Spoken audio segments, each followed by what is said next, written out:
Shalom Sobat STI, kita kembali lagi di dalam program Ragi. Mari sebelum mendengarkan renungan firman Tuhan, kita bersatu di dalam doa.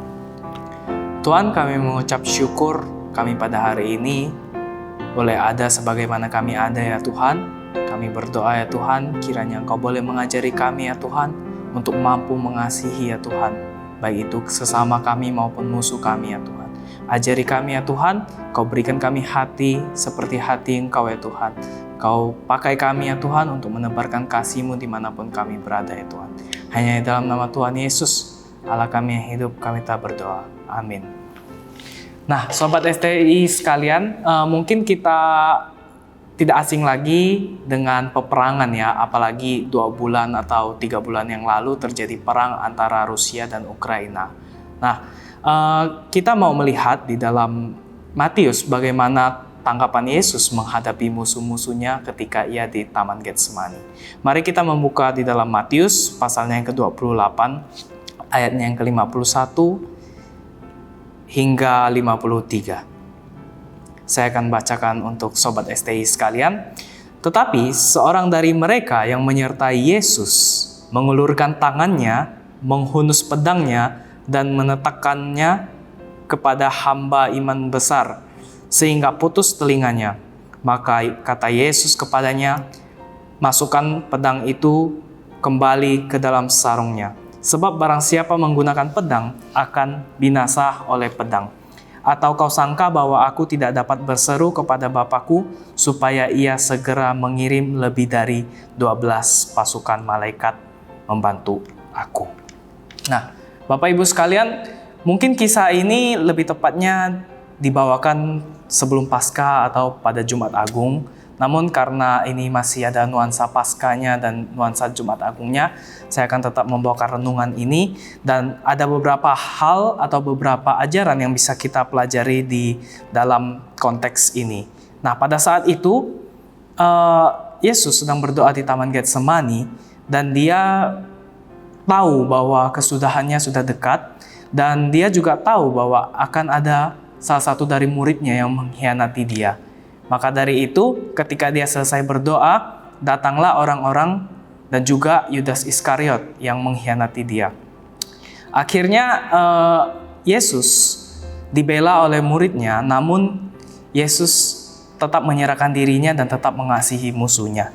Nah, mungkin di dalam kehidupan kita memiliki teman yang baik ataupun teman yang jahat. Itu tidak terlepas dari kehidupan kita dan tidak selamanya kita memiliki teman yang baik. Suatu saat juga kita akan menemukan teman yang jahat atau musuh atau teman di balik selimut, musuh di balik selimut seperti yang dirasakan oleh Yesus sendiri. Nah, Yudas mengkhianati Yesus, tetapi dari penangkapan Yesus ini kita jadi tahu mana yang baik dan mana yang jahat ketika seorang dari mereka yang menyertai Yesus mengulurkan tangannya. Dan kalau di Injil lain itu dikatakan itu adalah Petrus yang membela Yesus. Tetapi tanggapan Yesus bukanlah soal siapa yang menang atau siapa yang terkuat, melainkan Yesus lebih berserah kepada Tuhan. Dan Yesus tidak ingin membalas kejahatan dan kejahatan. Ini mengajarkan kepada kita bahwa Yesus mengajarkan untuk mengasihi musuhmu dan dia sendiri menerapkan. Maka dari itu dia tidak seperti ahli Taurat yang mengajarkan namun tidak melakukan. Tetapi Yesus mengajarkan dan juga dia melakukan. Dia mengatakan bahwa masukkanlah pedang itu ke dalam sarungnya. Sebab barang siapa menggunakan pedang akan binasa oleh pedang. Atau kau sangka bahwa aku tidak dapat berseru kepada Bapakku supaya ia mengirim lebih dari 12 pasukan malaikat membantu aku. Nah, teman-teman sekalian, kita perlu mendalami lagi tentang 12 malaikat. Seberapa kuat sih 12 pasukan malaikat ini? Nah, dikatakan bahwa pemusnahan Sodom dan Gomora itu dilakukan hanya oleh 2 malaikat. Dan itu memusnahkan satu kota yang besar, Sodom dan Gomora, 2 kota yang besar. Dan di dalam 2 Raja-Raja pasalnya yang ke-19, ayatnya yang ke-35, itu satu malaikat bisa mematikan 185.000 orang. Jika 12 pasukan, itu satu pasukan pasti terdiri dari ribuan malaikat atau puluhan ribuan malaikat. Jadi kita bisa bayangkan jika Yesus ingin mengadu kuasanya dengan manusia, maka dunia ini bisa hancur sebentar saja. Tetapi Yesus tidak melakukan hal itu. Kenapa? Karena Yesus sedang mengajarkan kita untuk mengasihi musuh kita. Yesus tidak pernah mementingkan dirinya. Pada hari ini, banyak di antara kita semua yang lebih mementingkan diri sendiri, lebih egois ketika bangun pagi, sudah memikirkan diri sendiri. Aku, dan aku terus. Tapi yang Yesus ajarkan berbeda. Yang Yesus ajarkan ialah mengasihi orang lain terlebih dahulu. Yesus lebih mengutamakan orang lain dahulu. Dia tahu dia akan mati. Tetapi dia tidak mencoba menyelamatkan nyawanya. Bahkan ketika di dalam doanya kepada Bapa, dia berdoa, kiranya cawan ini boleh lalu daripadaku. Tetapi bukan karena kehendakku, melainkan karena kehendakmu.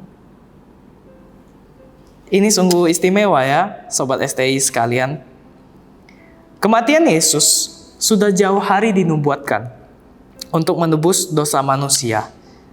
Kalau tadi ada 12 pasukan malaikat yang memusnahkan manusia hanya untuk membela Yesus, Yesus pantas sebenarnya menerima itu.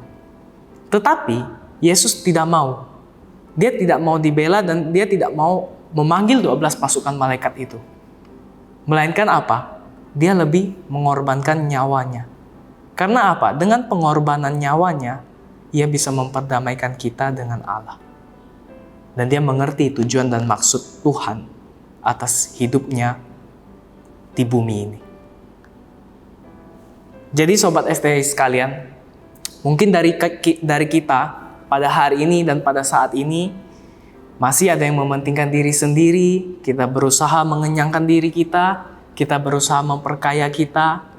Mari kita kembali memandang kepada Yesus yang tidak pernah mementingkan dirinya sendiri sekalipun dia punya kuasa, yang tidak pernah mementingkan dirinya sendiri sekalipun dia punya kesempatan untuk lari dari kematiannya, yang tidak pernah mementingkan dirinya sendiri sekalipun dia adalah Allah. Namun dia mementingkan kita semua. Dia rela mati bagi kita semua.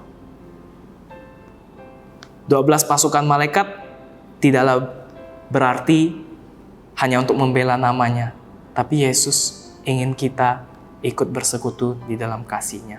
Dia mengasihi saya, dia mengasihi Sobat STI sekalian, dan dia mengasihi semua orang.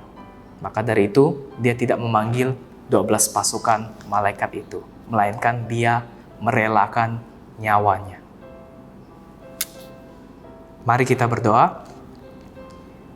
Tuhan, kami bersyukur buat pengorbanan-Mu di kayu salib. Anak-Mu yang tunggal Engkau kirimkan masuk dan hadir di dalam dunia ini untuk kami kenal, untuk menjadi teladan, dan untuk turut merasakan kehidupan manusia. Kami bersyukur Tuhan, Putra-Mu rela berkorban, rela mengorbankan nyawanya hanya untuk keselamatan kami. Dia tidak pernah mementingkan namanya, dia tidak pernah mementingkan kehormatannya, dia tidak pernah mementingkan hidupnya, melainkan ia memberikan kami hidup, Tuhan.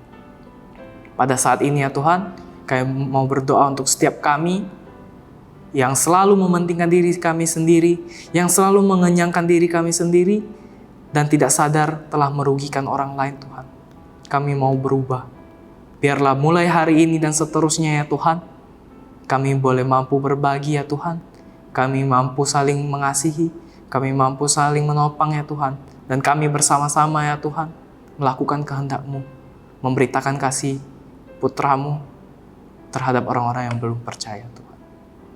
Hamba-Mu telah selesai berbicara ya Tuhan, tapi kami percaya firman-Mu tidak akan pernah berhenti berdengung di dalam hati kami Tuhan. Biarlah firman ini boleh tertanam di dalam hati kami, boleh bertumbuh dan boleh berbuah ya Tuhan, sehingga nama-Mu saja yang dipermuliakan. Hanya di dalam nama Tuhan Yesus, penebus dan juru selamat kami yang hidup, kami telah berdoa. Amin.